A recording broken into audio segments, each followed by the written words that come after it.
Well, good morning. It's good to see you, church. I hope you're ready to worship the Lord today. We'll be going through a lot of things.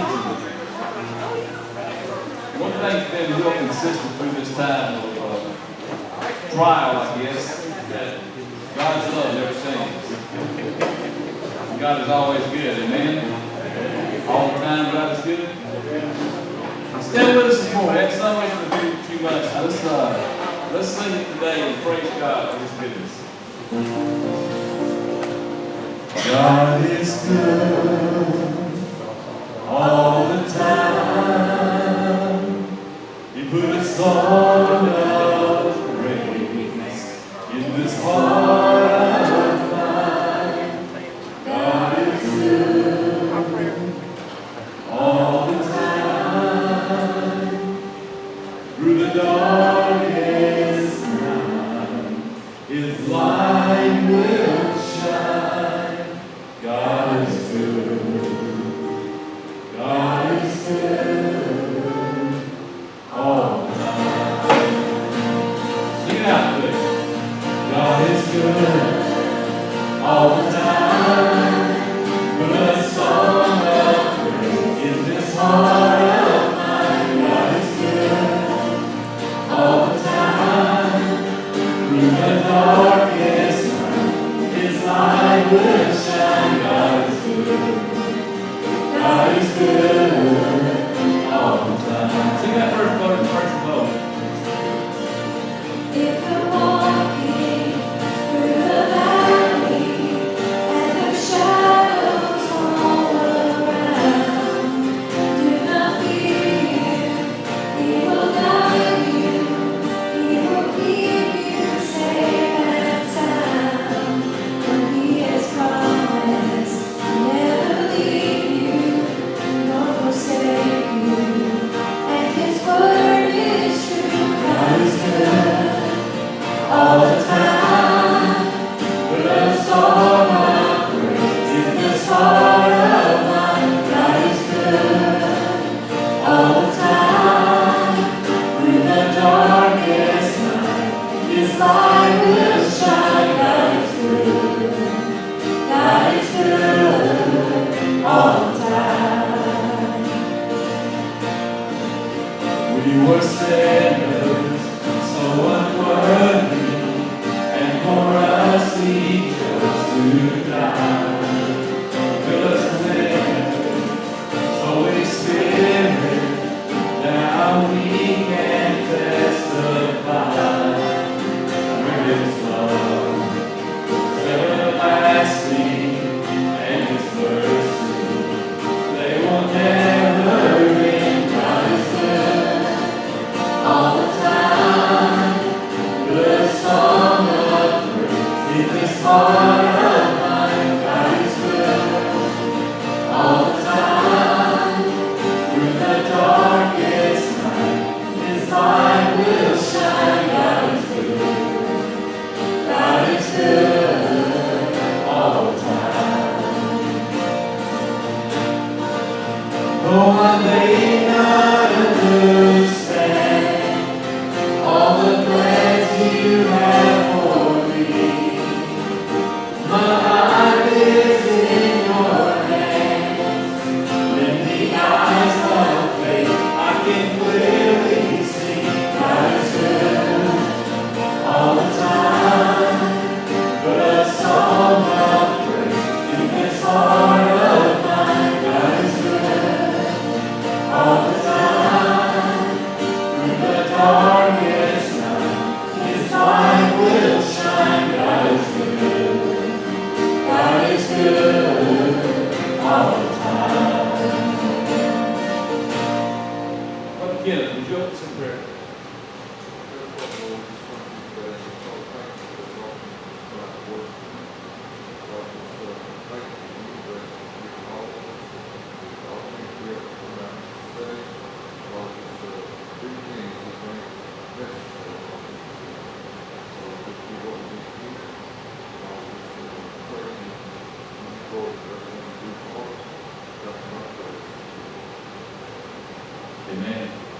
will turn around and wave to everybody. We're still not giving that big hug yet. Maybe you'll see somebody you haven't seen in a while. Keep way out.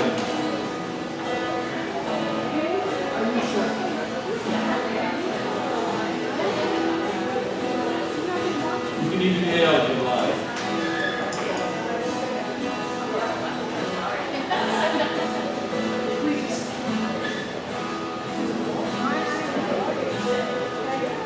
That sure goes a lot quicker than it used to. I'll be glad when the kids have got one leg and you can squeeze them. Now there's songs that come out from time to time that have special meanings in our lives. And this particular song has really blessed me over the last few years. A song by Zach Williams about chain breaker. And I know at different times in our lives, some of us feel like Satan gets the better of us. Kind of gets us in some situations where we seem like we can't get out of it. So this is just a reminder for all of us that God is the ultimate chain breaker. So you sing this today with us, and we need to sing loud because, as you can see, we've been having a band up here with 3 or 4 instruments, and we've got a sad guitar today. So help me out a little bit. You've been walking the same old road for miles and miles. You've been hearing the same old voice and the same old lies. If you're trying to feel the same old voice inside, there's a better life. There's a better life. You got pain. He's a pain taker. You feel lost. He's a way maker. You need freedom for saving. He's a prison shaking Savior. You got chains. He's a chain breaker.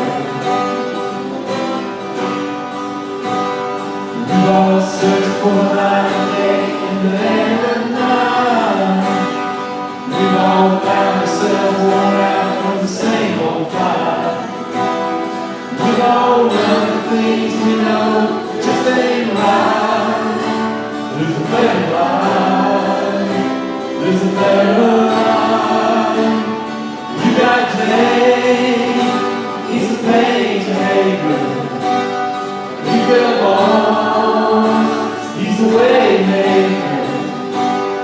You need freedom for saving. He's a prison shaking Savior. You got chains. He's a chain breaker. If you believe it, if you receive it, you can feel it. Somebody testify. If you believe it, if you receive it, if you feel it. Somebody testify. You got pain. He's a pain taker. You feel lost. He's a way maker. You need freedom for saving. He's a prison shaking Savior. You got chains. He's a chain breaker. You need freedom for saving. He's a prison shaking Savior. You got chains. He's a chain breaker. I know he's a chain breaker this morning, but once he breaks that chains, he won't let you go. Even though I walk through the valley of the shadow of death, your perfect love is casting out fear. And even when I'm caught in the middle of the storms of this life, I won't turn back. I know you are near, and I will fear no evil. For my God is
then shall I fear? Whom then shall I fear? Oh no, you never let go. Through the calm and through the storm. Oh no, you never let go. In every high and every low.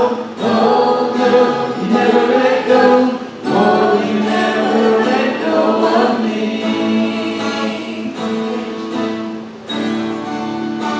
Yes, I can see a light that is coming for the heart that holds on.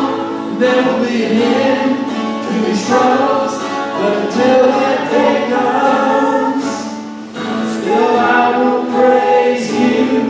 Still I will praise you.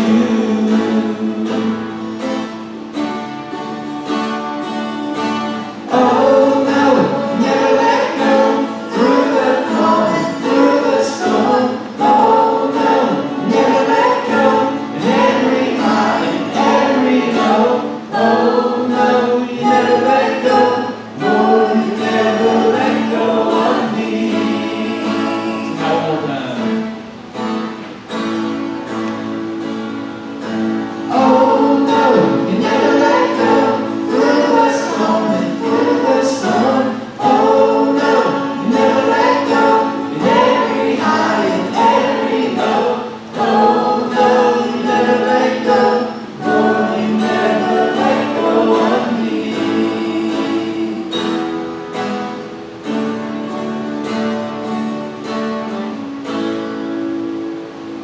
Amen. It is time for our offering. I'm going to ask Aiden if you would say a prayer for our offering. We're not taking it up physically. The plates are back on the table. We need to be able to give, so we're trying to keep that safe from you.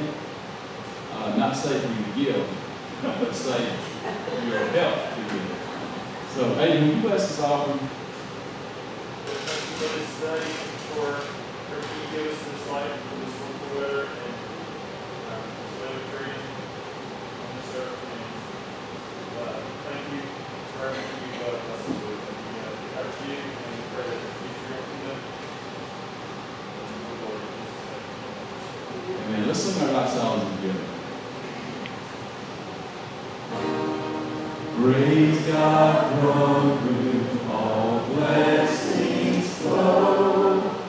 Praise Him, all creatures here below. Praise Him above the heavenly hosts. Praise Father, Son, and Holy Ghost. Amen. You can be seated. We'll say these next couple as you have time to just reflect on God's graciousness, God's mercy, and how it's just an amazing thing that He gave His life to His Son for us.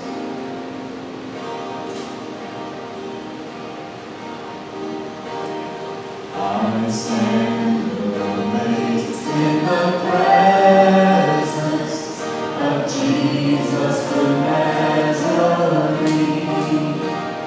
and wonder how He could love me, a sinner condemned and unclean, singing how marvelous, how wonderful, and my song shall ever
Whisper peace when your world gets shattered.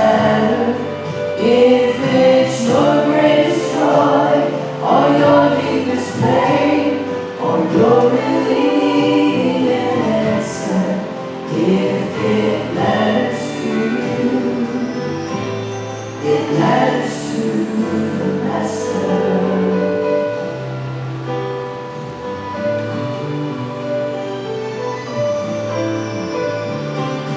Friend, do you think the maker and giver of love is far too busy to care about the troubles and strife? He sees the sparrow that falls to the ground, and he hears your tears that don't make a sound. It matters to you how precious you are in his sight. If it matters to you, it matters to the Master. He wants to share the burdens you bear, whisper peace when your world gets shattered. If it's your greatest joy, or your deepest pain, or you're really needing an answer, if it matters to you, it matters to the Master. If it's your greatest joy, or your deepest pain, or you're really needing an answer, if it matters to you, it doesn't only matter to you. If it matters to you, it matters to the Master.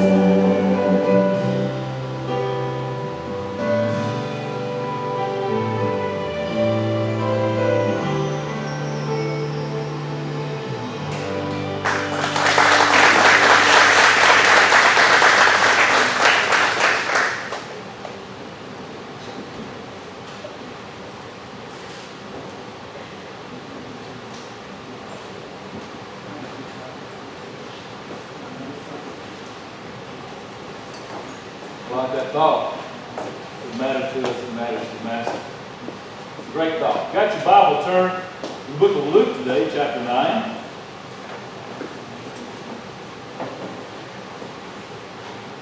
You know, before the pandemic, we were in 1 Corinthians. I haven't felt led of the Lord to go back there yet. So we may go back there, we may go back there farther down the line. But each week, God's just kind of giving me some different thoughts I want to share with you. We shared about fathers last week. Today I want to talk to you about what it means as far as the cost of following Jesus. You know, I heard that recently there was a expedition to Mount Everest. There was, in the group of 5, there was a Baptist, there was a Pentecostal, there was a Methodist, there were 2 Antifa members. And how they wound up together, I don't know, but that's what was happening. And they started up the side of Mount Everest, and all of a sudden they got about 3/4 of the way up. And the line or the rope they had into the side of the mountain face to secure them began to slip. And it became apparent that one of the people that were climbing that mountain was going to have to let go, or all was going to perish. The entire rope was going to come out. So they began to discuss who should go down and who should sacrifice themselves. In other words, who would have the joy of sacrificing themselves for the group? Well, they weren't getting it for a while, and the 2 Antifa members kept saying that, you know, it's not fair that this rope's coming out. The rest of you, all of you owe this rope to us. It should be our rope. It's the rope's fault. It's the mountain face's fault. The history of this mountain climber's fault that's fallen before us. It's just everybody else's fault. Finally, the Baptist has had enough of it. He said, all right, I'm just letting go. And then the 2 Antifa members clapped their hands.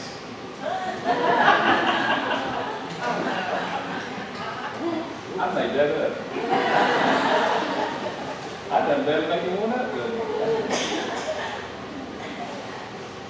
You know, what is the joy of sacrifice? Do we have joy when we sacrifice? That's a tough one, isn't it? And the cost of following Jesus in 2020 is going to be a sacrifice. In fact, this entire message I want to share with you today, I hope it helps you understand that each of us are going to have to change gears a little bit. In other words, if you lived your life and you've made excuses in the past for witnessing for Jesus or standing tall for the cause of Christ or whatever you haven't done, you've made some kind of excuse for, you're going to have to change your ways now. Because now more than ever, you're going to have to take a stand. And it's going to have to be a firm one. And that's what this message is about today. Jesus is headed toward Jerusalem. He's headed toward his end, as he'll be crucified on the cross. And as he's going there, he encounters three people, three men. And so there's kind of three snapshots of three different types of people that are going to have to make a decision about following Jesus. And so we've heard all the excuses through the years why people don't follow Jesus. And these three kind of put it in a nutshell, I guess, in a lot of ways. So I want you to look at your own life today and ask yourself, what is my hesitation or what is my reservation for standing firm and tall for the gospel? I've been decided there may come a time in the near distant future, very near, that I may wind up in jail. And you may very well do the same. Not because I did some heinous act, but because I love Jesus. Have you seen the statues of Jesus being pulled down for condemnation? Does that make you feel good when you see that? Makes you wonder what in the world is this world coming to? Well, it should surprise us. I mean, it's the end times. We know that from Scripture. But it means in these end times, you're going to have to make a stand one way or the other. You can't be half in, half out anymore. So what does this text reveal to us, or what the cost of following Jesus in 2020 is really like? You got your Bibles, look at Luke chapter 9, and we'll begin reading in verse 57. Now these are three different people, three different men that come across Jesus on his journey through Jerusalem. And this is what they say. In verse 57 it says, "Now it happened, as they journeyed on the road, that someone said to him, 'Lord, I will follow you wherever you go.'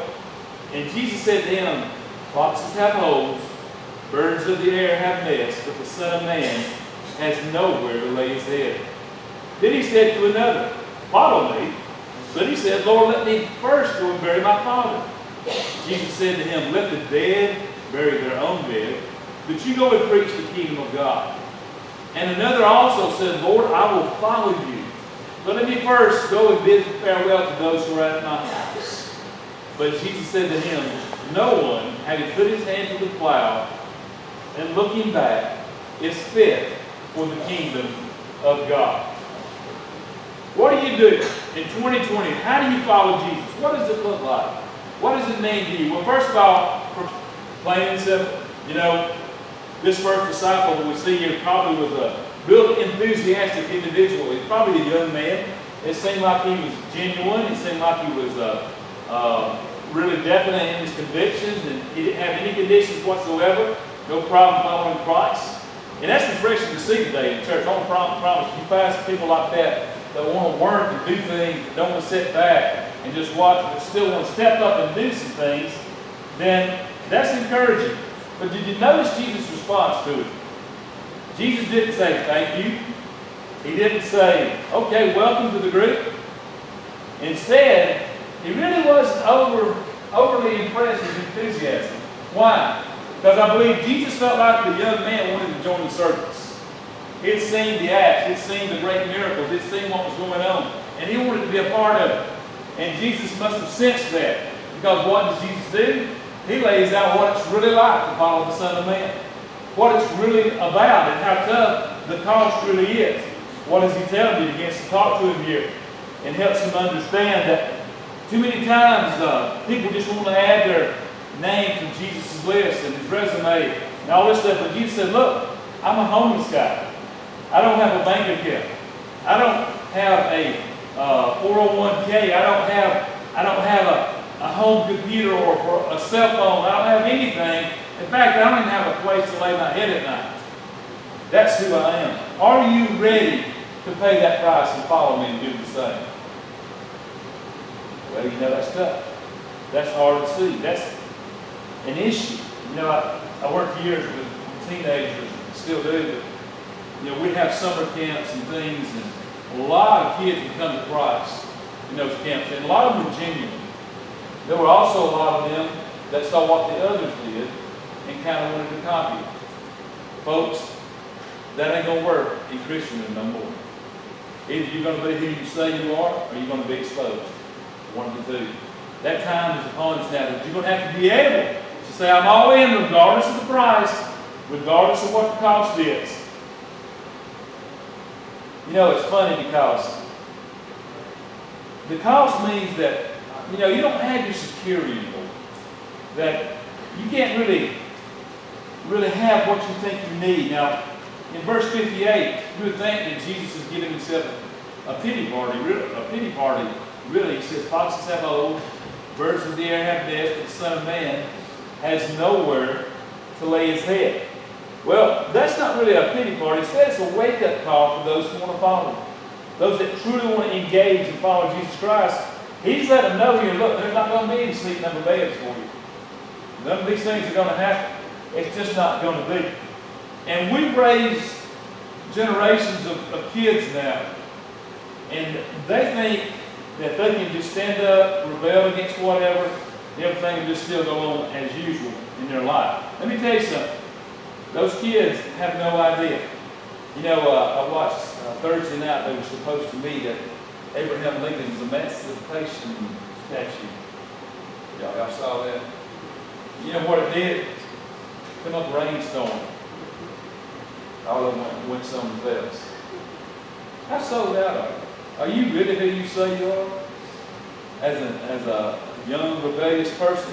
Folks, I got to tell you something. This is one of the biggest jokes that's ever been, because these kids nowadays, they'll give the facade of their concern, especially the white kids, about George Floyd. Nancy Pelosi called him George something else. Judge Schumer called him Floyd something else. They can't remember his name either. I never did that on purpose. They're not concerned with this racial divide. I want to tell you, they'll give that facade. There may be some that really bothers and all this stuff. They're concerned with the groups of kids you see out there now of tearing this nation completely down, plain and simple. That's what they're out there for. That's why they'll pull over Ulysses S. Grant statue. That's why they'll tear down an emancipation statue of someone who freed them. You know, if you look and see who's standing there, half the kids are white. They're not concerned, they're not overly bothered by the race issues like they want the media to believe, or media wants us to believe. What they're concerned about is tearing this nation down as we know it. And they have no idea what that's going to mean to them. And Jesus is saying this in this text here. Look, you have no idea what it means to follow me. We don't really, in our lifetimes, probably have really not had the knowledge in our head of what idea it's really going to be like to follow Jesus. You ask the martyrs around the world, you ask those who believe in Christ in Muslim countries, what it really means to follow Jesus. It's different than it's been for us. We can look around and see people just like us and pat each other on the back because there's a lot of us. Now all of a sudden, we've got to realize that it's serious business. It's always been serious business. Because following Jesus is going to cost you. You know what you're starting to look like now when you're following Jesus? It's scum of the earth. 1 Corinthians chapter 4, verse 11, Paul talks about that. He said, to the present hour we both hunger and thirst, and we are poorly clothed and beaten and homeless. And we labor, working with our own hands, being reviled. We bless, being persecuted, we endure. Being defamed, we entreat. We have been made as the filth of the world. the offscouring of all things until now. That's what these people want to do to the Christian now. They want to make them as the filth of the world, the enemy, the problem, all these kind of things. That's what we're being pushed towards. But now, as a Christian, you can't be just involved. You've got to be totally committed. Do you hear me? You can't just be involved. I'm a Christian. You've got to be committed. It's like the old farmer that had the pig and the chicken. You know, the pig and the chicken really liked the old farmer. He'd been good to them. It made nice houses and pens and things for them. And the chicken decides, hey, we need to do something nice for this farmer. Let's provide him with a really good bacon, ham and egg breakfast. The pig looks at the chicken and says, well, that's a sacrifice for you. For me, it's total commitment. We're at the point now where total commitment is what's necessary as a believer. Why am I saying this? I'm saying this because you have got to share Jesus with me. I want to challenge you today. I want to challenge you that you pray this prayer. Over the next 30 days, you pray that God will open the door for you to share the truth about Jesus Christ with somebody. How many would join me in praying that? I'm not saying you got to run out the door looking for somebody as soon as church is over, but you pray that, you know what will happen? You'll be shocked when God opens that door for you, because He will. You truly say, Lord, I know the time's short.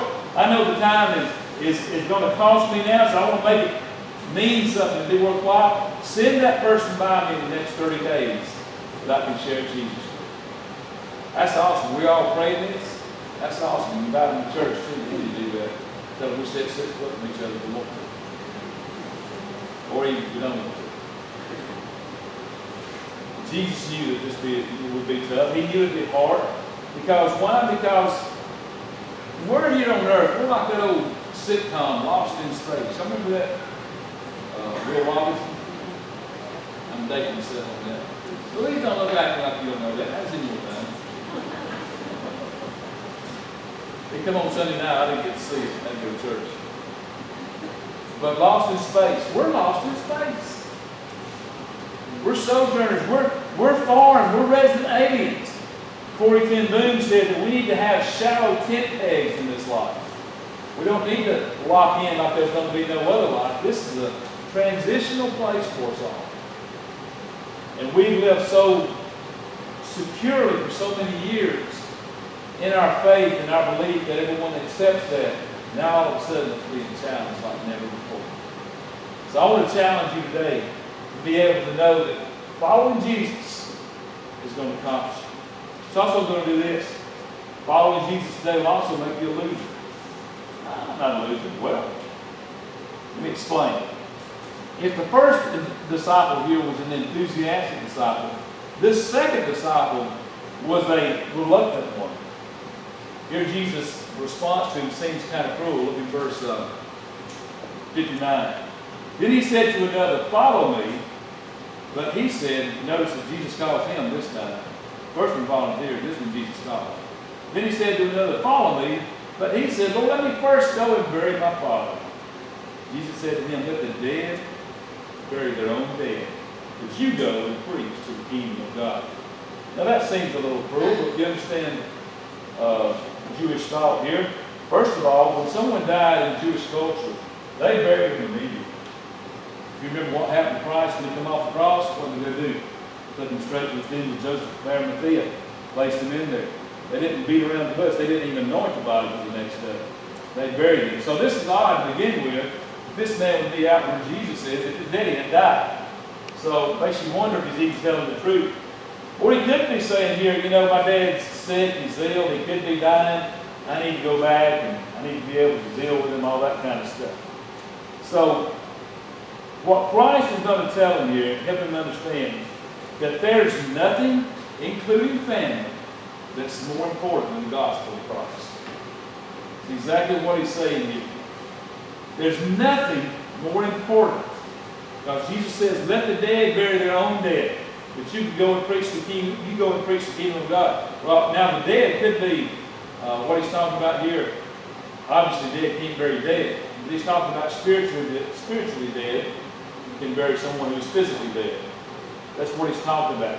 And we've got to understand here that it's a hard word to hear sometimes, but your family can't serve as an excuse for you not to serve God. I told you last week, the week before, I can't remember, when I have counseling time, I always tell them that if you love God more than you love that spouse, you'll be fine. Same thing with your family. If you love God more than you love your grandchildren, if you love God more than you love your children, if you love God more than you love your spouse or your parents or whoever, if you do those things, then everything's going to be all right. Now, this is a hard word to hear because it's a little scary. I remember growing up in the church I grew up in, there was a lady who was given a testimony one time, and she was talking about her children. And she said, I don't ever want to use my children as an excuse for not serving God or not being in church. Because one time it came to me that God can take that excuse away. So folks, don't ever use any of your family as an excuse for serving God. God can take the problem away if that's an issue for you. Here we see that a lot of people think, I'll serve God when I get older. When my kids are out of school and they're out of college, I can serve Christ then. Or when my parents, they're taken care of at home somewhere, then I can serve Christ, or I can do all those things. None of those excuses fly. You have to serve Christ where you're at right now. Because following Jesus today is going to make you a loser to this world's enticements and this world's mentality.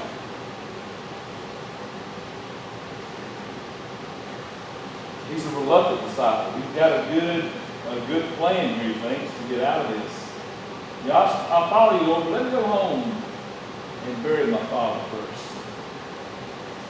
Matthew 16:24 says, Then Jesus said to his disciples, If anyone desires to come after me, let him deny himself and take up his cross and follow me. For whoever desires to save his life will lose it, but whoever loses his life for my sake will find it. For what profit is it to a man if he gains the whole world and loses his own soul? Or what will a man give in exchange for his soul? For the Son of Man will come in the glory of his Father with his angels, and then he will reward each according to his works. Following Jesus today comes with a price.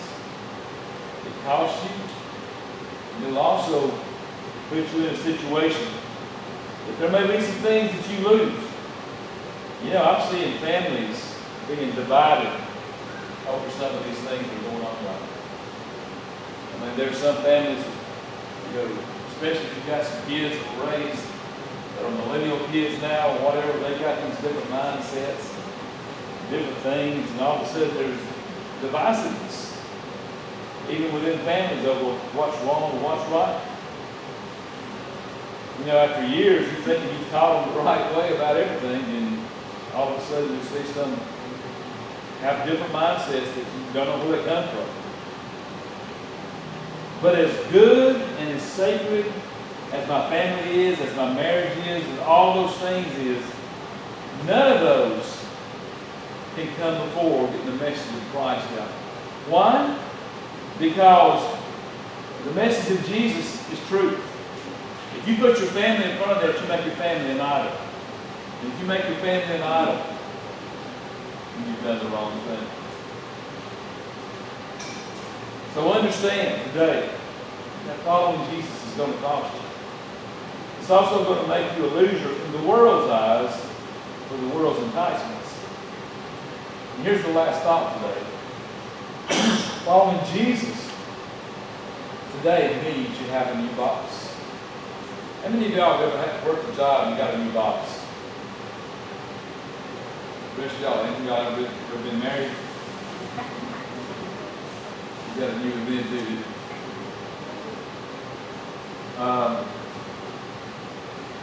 There's something really troubling to this response from this last meeting. While the first guy seemed very enthusiastic and all that, but maybe just hadn't counted the cost. Here's the second guy that has an excuse to go be with family, take care of family first. The third guy says two words that are really troubling. Verse 60. I'm sorry, verse 61. And another also said, Lord, I will follow you. What's the next word? But. Lord, I will follow you, but. Listen. I can promise you, if He's really Lord of your life, there is no but. Think about it. If He's really Lord of your life, you don't leave the back door open when you've got an escape route to do something else. There is no but. If you want to say but to Him, then don't call Him Lord. How many times have I been in church, whether it's a pastor or whatever, I've heard somebody say, well, I would have done that, but what? Well, we have good excuses many times, don't we? Think of it like this. The first man was a volunteer. And the second man was like a draftee. And the third, he's kind of like a weekend warrior. Lord, I'll do this, but on my time, on my schedule. Boy, is that a picture of the church in the 21st century. Yeah, I want the word church on my resume. I want everybody to know that I'm a part of the church, or I believe, and I do these things. But I got to do this first. You know, I've said this before. When I used to work at a car dealership, the first rule when somebody comes to buy a car for those salesmen is what? You never let them get off the lot. One of the first rules. Yeah, I know you're not selling. But y'all know that. That salesman will do anything to keep you right there talking to you.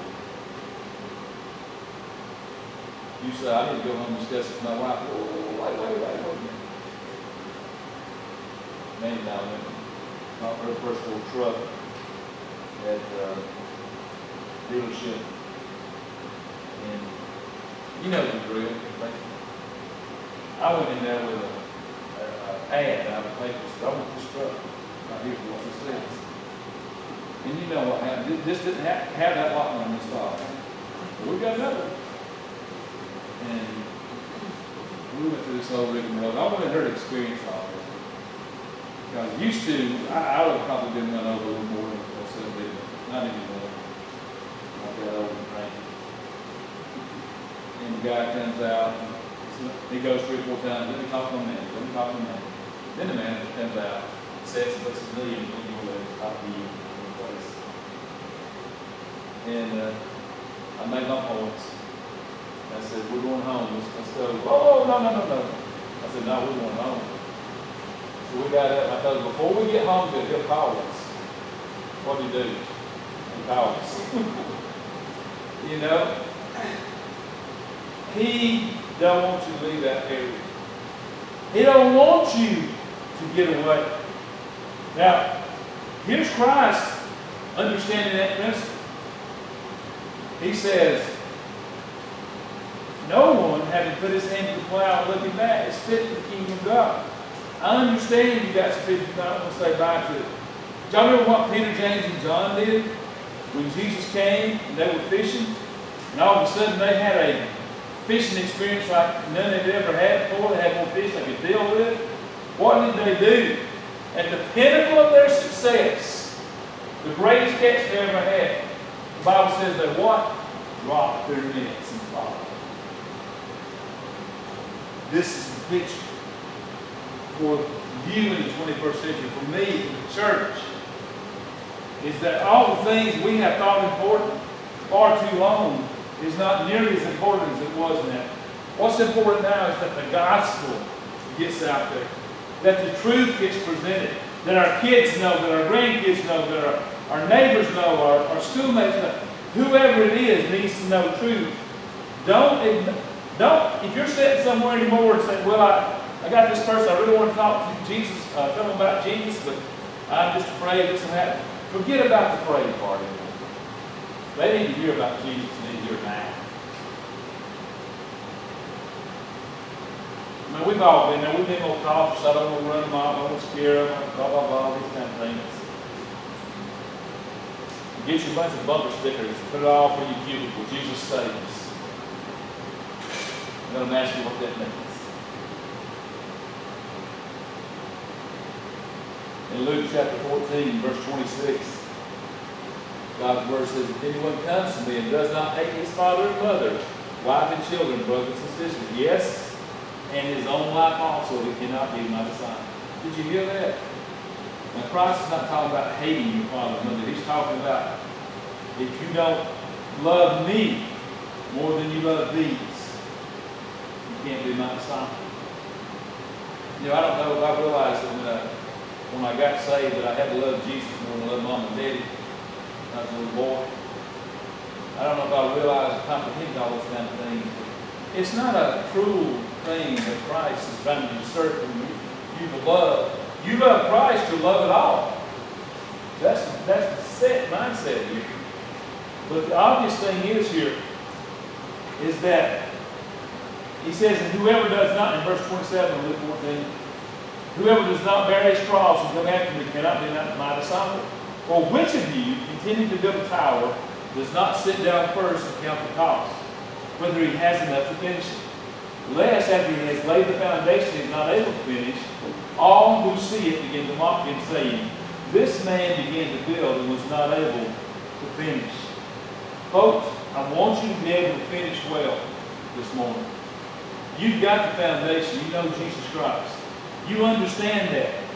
And if you consider the price that you're paying or having to pay, and you're able to do that, understand that you're going to lose some things because of that, and you're going to be exactly doing the thing that God intends for you to do.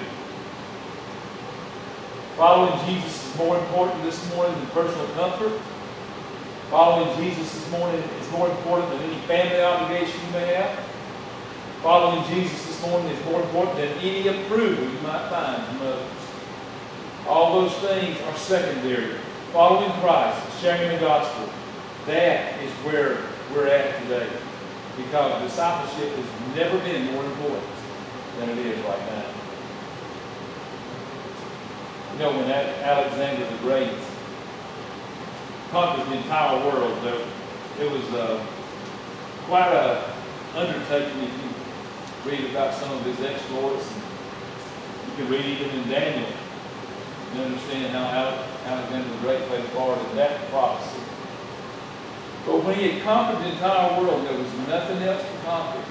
You know what history records that he did? He sat down and cried because there's nothing else to conquer. You can conquer everything in this world. You can be the richest, baddest, meanest, best, greatest, whatever person in this world. But even if you conquer it all and it's all under your feet, without Jesus, you still have nothing. Alexander the Great proved that. Folks, I trust today that you're understanding your call to discipleship has intensified like none other. That it's more important now that you stand up to all this nonsense, to all these lies and untruths, and that you proclaim the name of Jesus as Lord. Heavenly Father, we thank you today that you allow us to see the truth of your word. Lord, we don't want to be like any of these disciples, God, that either didn't count the cost and how difficult it would be, or whether we realize that things weren't going to work out for us like we wanted to with family, or God, even that we can't go and do what we want to do, that we can't even go back. Instead we have to go forward like the last man did, God. Well, help us to understand there's a cost, a great cost that you gave for us. And now we must return that great cost by our total obedience to your will. Help us, Lord, to be the disciples we need to be. In Jesus' name I pray. Amen. We're just going to stand there. We're just going to sing I Love You, Lord, Rockefeller again. You stand with us. God's been with you any kind of way. Don't fall. I love you, Lord, and I lift my voice to worship you. Oh,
Don't tell anybody, but y'all got out at 11:30. Don't get anybody spoiled. So, we have one announcement, food pantry's open this Thursday at 10 a.m. We still need volunteers for the next 3 months. Pick a day, if you want to come to work, sign up for that. So, I think there's a sign-up sheet in the back of that, so if you can do that, that'd be awesome. Other than that, God bless you. We still don't have quite a full schedule here. One and all those things are still a little ways out yet, so I think we're trying to do our best to be safe. Keep your hands clean, keep your fingers out of your mouth. You're dismissed.